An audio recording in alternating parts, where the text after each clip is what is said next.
तो कैसे हो आप लोग। Welcome back to my channel chase your dream. आज के दिन बहुत ही अच्छा वेदर है और इस वेदर को नेमत जानते हुए, गनीमत जानते हुए मैंने सोचा कि चलो आज एक कंटेंट बनाते हैं। और ये है कि यार आज के दिन बहुत ही ज़्यादा मज़ा आ रहा है देखकर। बहुत सारे लोग आए हुए हैं बाहर की तरफ। मैं अभी आया हूँ सिटी सेंटर के अंदर जो कि डाउनटाउन है यहाँ का। और ये है कि मैं आज के दिन आपको बताऊँगा कि भाई रशिया का एडमिशन प्रोसेस, कि रशिया में अगर आप अप्लाई करने जाते हो तो क्या क्या प्रोसेस होता है, कितना ड्यूरेशन होता है, कौन कौन सी यूनिवर्सिटीज़ अच्छी हैं आज के दौर के अंदर। अगर मैं बात करूं एक्सेप्टेंस रेट के बारे में तो कौन कौन सी यूनिवर्सिटी का ज़्यादा एक्सेप्टेंस रेट है, कौन सी यूनिवर्सिटीज़ फ़ीस आपसे डिमांड करती हैं, तो उसके हवाले से मैं सारी की सारी वीडियो बनाऊँगा। तो चैनल पर जुड़े रहिए और सब्सक्राइब कर लीजिए। तो बात करते हैं भाई रशिया आना क्यों चाहिए हमें, क्या ऐसी अपॉर्चुनिटीज़ रशिया हमें प्रोवाइड कर रहा है जो कि अब तक पाकिस्तानियों ने बिल्कुल एक्सप्लोर नहीं करी। तो मैं आज के दिन मैं आपको बताऊंगा कि भाई why should you choose Russia और आपको फ़र्स्ट प्रायोरिटी में क्यों रखना चाहिए अगर आपका बहुत ही कम बजट है। टू बी वेरी ऑनेस्ट, ये एक बहुत ही अच्छी कंट्री है। यहाँ पर ये दरअसल एक तरह की ट्रांसकॉन्टिनेंटल कंट्री है और यहाँ पर आपको स्टूडेंट अगर आप यहाँ पर आते हो ऐसा, तो आप यहाँ पर हर तरीके से अच्छी तरीके से सर्वाइव कर सकते हो। बहुत ही कम बजट वाली जगह है ये।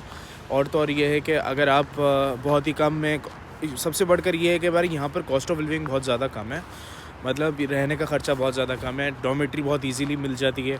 और तो और ये है कि फ़ीसेस भी बंदे जो हैं वो मैनेज कर लेते हैं और फ़ीसेस भी स्टूडेंट मैनेज कर लेते हैं, कोई इतनी प्रॉब्लम नहीं होती। सबसे बढ़कर रशिया की मुझे एक बात ये लगी, यहाँ पर रेसिज्म नहीं है, जिसकी वजह से होता है ये है कि आप खुद देख रहे हो कि जर्मनी के अंदर बाइकआउट माइग्रेंट्स की मूवमेंट चल रही है, फ्रांस के अंदर रेसिज्म बढ़ गया है, कितने ज़्यादा रॉइट्स हुए थे।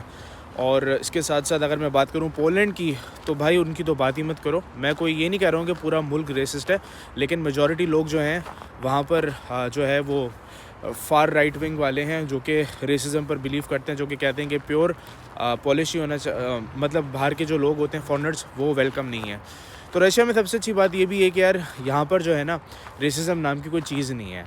तो रेसिज्म सबसे बड़ी एक आपकी मोटिवेशन, आपके मोरल को डीवैल्यू करने में यूज़ होती है।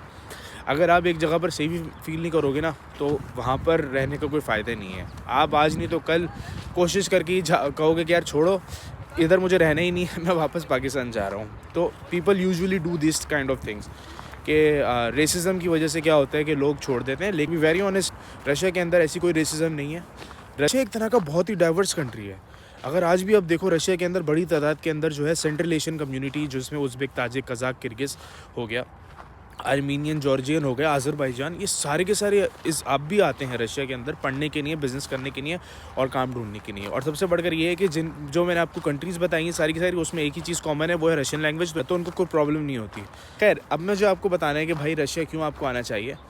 देखो, रशिया आने का मकसद सबसे पहले ये आपका, अगर आपका प्योरली पढ़ाई इंटरेस्ट है ना, तो आप ज़रूर रशिया को चूज़ करो फर्स्ट प्रायोरिटी पर। To be very honest, acceptance rate overall अच्छा है यहाँ का। एक्सेप्टेंस रेट के साथ साथ अगर मैं बात करूँ कि डॉक्यूमेंटेशन क्या चाहिए होती है, फ़ीस क्या होती है, वो सारी चीज़ें मैं अभी बताऊँगा आपको। तो जी, रशिया क्यों आना चाहिए।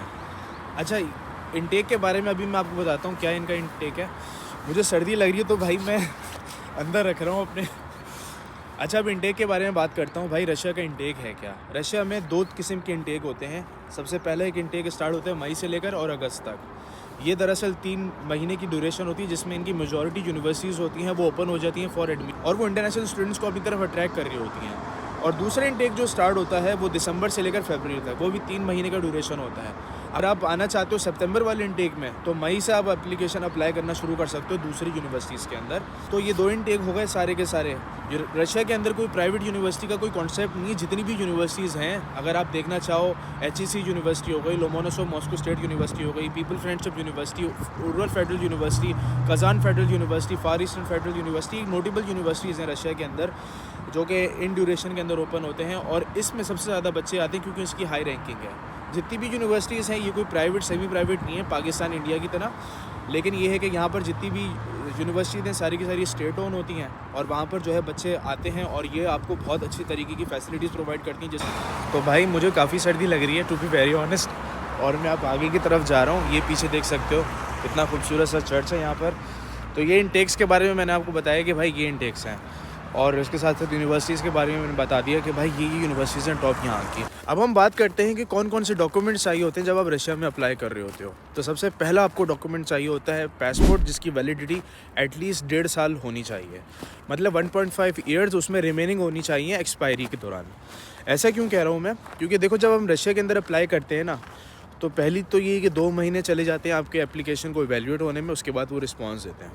कुछ यूनिवर्सिटीज़ ऐसी होती हैं जो कि आपसे कहती हैं कि आप एडवांस में ट्यूशन फ़ीस पे करो, जो कि बच्चे पे करते हैं मेजॉरिटी। फिर उसके बाद वो क्या करते हैं, आपको इन्विटेशन लेटर देते हैं।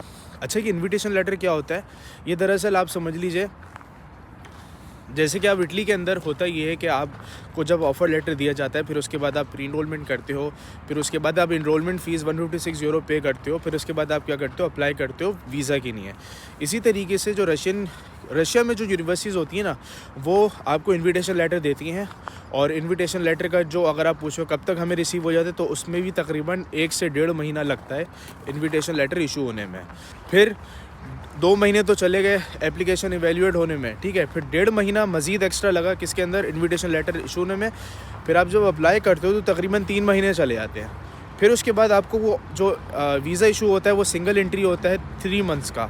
अब 3 मंथ्स के अंदर अंदर जब आप वहाँ पर पहुँचते हो तो उसके बाद आप फिर से वीज़ा अप्लाई कर देते हो, फिर वो आपको कितने टाइम का देते हैं, 1 साल का। तो आप ड्यूरेशन को ज़रा खुद कैलकुलेट करो, तो उसमें भी तकरीबन वो लोग ये बोलते हैं भाई कि बच्चे के पास 1.5 साल का होना चाहिए, ऐसा ना हो कि उसका पासपोर्ट एक्सपायर हो जाए, फिर वो आने जाना उसका मसला हो। रशिया के अंदर पाकिस्तानी एम्बेसी है मॉस्को के अंदर, तो वहाँ पर आप जाकर अगर आपका ऐसा सिनेरियो है जिसमें आपको पासपोर्ट जो है एक्सपायर होने वाला है, तो क्या होता है कि आप वहाँ से जाकर अपना रिन्यू करवा सकते हो। तो दूसरे नंबर के ऊपर जो डॉक्यूमेंट आपको चाहिए होता है वो आपके एजुकेशन डॉक्यूमेंट्स चाहिए होते हैं। जैसे कि आप अगर बैचलर्स में अप्लाई कर रहे हो तो आपके पास इंटरमीडिएट का सर्टिफिकेट होना चाहिए और मार्कशीट होनी चाहिए, और उस डॉक्यूमेंट को आपको ट्रांसलेट करवाना है रशियन के अंदर। तो मेहरबानी फरमाकर ये रशियन के अंदर गूगल डॉक से ऐसे करके आपको ट्रांसलेट नहीं करवाना। तो ट्रांसलेशन आपको किससे करवाना है, ट्रांसलेशन सर्विस वालों से, जो कि अपने लेटर हेड पर होना चाहिए और उनका अपना स्टैंप होना चाहिए, और नोटरी पब्लिक से भी टेस्ट होना चाहिए। तो दोनों डॉक्यूमेंट्स की आपको ट्रांसलेशन चाहिए। उसमें आपको ये एट द टाइम जब आप अप्लाई करने जा रहे हो ये मैंडेटरी रिक्वायरमेंट होती है। और साथ साथ जो पासपोर्ट है उसको भी आपको क्या करना है, ट्रांसलेट करवाना है रशियन के अंदर, क्योंकि इंग्लिश के जो डॉक्यूमेंट्स हैं या फिर आपके कंट्री के अंदर किसी भी जो है लैंग्वेज के अंदर जो डॉक्यूमेंट्स हैं वो आपको बिल्कुल एक्सेप्ट नहीं करेंगे। वो करेंगे क्या, सिर्फ और सिर्फ आपके ओरिजिनल डॉक्यूमेंट और इसके साथ साथ जो है ट्रांसलेशन ऑफ दैट डॉक्यूमेंट। इसके बाद अगर आप मास्टर्स में जा रहे हो ना, तो आपको अपनी बैचलर्स की डिग्री एंड ट्रांसक्रिप्ट जो ओरिजिनल फॉर्म में है वो तो आपको सबमिट करनी पड़ेगी, लेकिन उसके साथ साथ उसकी ट्रांसलेशन ऑफ दीज डॉक्यूमेंट्स ये भी आपको सबमिट करनी पड़ेगी। आइल्स एंड टोफिल अगर आपके पास है तो एक बहुत अच्छा ऑप्शन है, but if you don't have IELTS and TOEFL तो आप मीडियम और इंस्ट्रक्शन सर्टिफिकेट भी अप्लाई कर सकते हो, और इसमें कोई प्रॉब्लम नहीं है। मेजॉरिटी जो यूनिवर्सिटीज़ हैं वो आपसे जो है ड्यूरिंग द इंटरव्यू आपकी लैंग्वेज स्किल्स को बहुत ईजीली चेक कर लेंगे कि क्या वाकई में ये बच्चा जो है इंग्लिश में पढ़ने के लायक है या फिर नहीं। और उसके साथ साथ if you want to study here तो इसमें कोई प्रॉब्लम की बात नहीं है, लेकिन बहुत ही लिमिटेड लोगों को यहाँ पर ना इंग्लिश आती है। तो इंग्लिश की प्रॉब्लम थोड़ी बहुत आएगी अगर आपको बोलना, अगर आपको रशियन नहीं आती शुरू में, तो उसकी प्रॉब्लम की बात नहीं है। आप जर्मनी जाओ, वहाँ पर भी आपको लैंग्वेज बैरियर मिलेगा, इटली में भी लैंग्वेज बैरियर मिलेगा, और पूरी यूरोपियन यूनियन के अंदर आपको लैंग्वेज बैरियर मिलेगा, तो परेशानी की कोई बात नहीं है। उसके बाद जो एक सबसे इम्पॉर्टेंट आपको जो है चाहिए वो दरअसल मोटिवेशन लेटर चाहिए। मोटिवेशन लेटर के अंदर आपको ये मेंशन करना है कि भाई आपका प्रीवियस एकेडमिक बैकग्राउंड क्या था और आपने क्या अचीव करा उसके अंदर, और आपको फ्यूचर में क्या चाहते हो अचीव करना, जिसकी वजह से आपने ये यूनिवर्सिटी सेलेक्ट करी है। अगर आपको उस यूनिवर्सिटी के अंदर कुछ ऐसे प्रोफेसर्स का नाम पता है तो आप ज़रूर उसके अंदर ज़रूर मेंशन करो, I am absolutely inspired by his contribution, जिसके अंदर रिसर्च आर्टिकल्स भी हो सकते हैं, और प्रोग्राम करने के बाद मैं इस फील्ड के अंदर ये काम कर सकता हूँ। So you must have to mention कि यार यही चीज़ें मैं करूँगा आगे जाकर, जिसकी वजह से मैंने आपकी यूनिवर्सिटी सेलेक्ट करी है।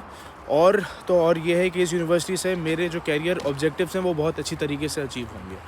तो ये एक चीज़ आपको इसमें मेंशन। तो जो चर्च में पीछे की तरफ आप शुरू में देख रहे थे वो सामने से कुछ इस तरीके से नज़र आता है, क्योंकि ये चर्च के ऊपर बहुत बड़ी इनकी हिस्ट्री मौजूद है, उसके बारे में किसी दिन बताऊंगा।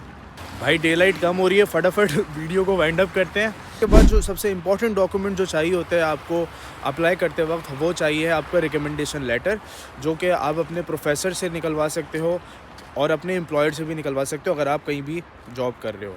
भले आप इंटर्नशिप कर रहे हो, आप अपने जो लाइन मैनेजर है उसको बोलो कि भाई मुझे लेटर ऑफ रिकमेंडेशन चाहिए, तो मेहरबानी फरमाकर आप मुझे दे दीजिए, तो वो आपको इशू कर देगा।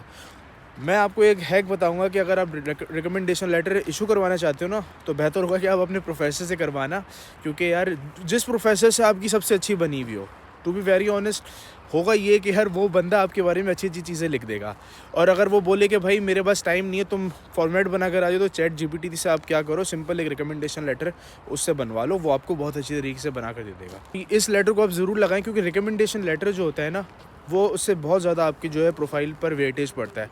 मैं कहूँगा कि एटलीस्ट 3, मैं कहूँगा कि भाई 3 तो होने चाहिए, कम से कम 2, इससे ज़्यादा आप कम मत करना मेहरबानी फरमा कर। तो ये लेटर ऑफ रिकमेंडेशन जो होता है ना, वो आपको ज़रूर अटैच करना चाहिए। इसके साथ साथ अगर आपने कोई भी सर्टिफिकेशन हासिल करी हुई है, भले आपने एक शॉर्ट कोर्स करा हुआ है, आपने ग्राफिक डिज़ाइनिंग की हुई है, आपने एआई किया हुआ है, कुछ भी किया हुआ है XYZ, आपको वो उसके साथ अटैच करना चाहिए। ऐसा करने से होगा ये कि आपकी जो प्रोफाइल होगी वो मज़ीद उस पर वेट पड़ेगा। तो अब वीडियो को एंड करते हैं, and thank you so much आप मेरा यूट्यूब चैनल देखने के लिए। मैंने अपनी तरफ से कोशिश करी है कि मैं आपको जो भी प्रोसेस बताऊं वो बहुत ही ज़्यादा सिंपल तरीके से बताऊं, क्योंकि यार दूसरे मैंने कंटेंट क्रिएटर्स को देखा है कि यार एक छोटी सी चीज़ को समझाने के लिए ना बहुत ही ज़्यादा कॉम्प्लेक्स कर दिया जाता है। और तो और इनकम्प्लीट इन्फॉर्मेशन बताने का फ़ायदा भी क्या, अगर तुम किसी के लिए जो है हेल्प करना चाहते हो तो पूरा ही बता दो ना उसको। तो थैंक यू सो मच मेरा यूट्यूब चैनल देखने के लिए, और मैंने अपनी तरफ से कोशिश करी है कि मैं आपको हर चीज़ जो बताऊं वो बहुत ही ज़्यादा सिंपल तरीके से बताऊं और बहुत ही सादा अल्फाजों के अंदर। तो अगर आपको कोई क्यूरीज हो, you can reach me any time on Facebook, WhatsApp, और फिर मैं मिलूँगा एक नई वीडियो के साथ। जब तक मुझे इजाज़त दीजिए, अल्लाह हाफ़िज़।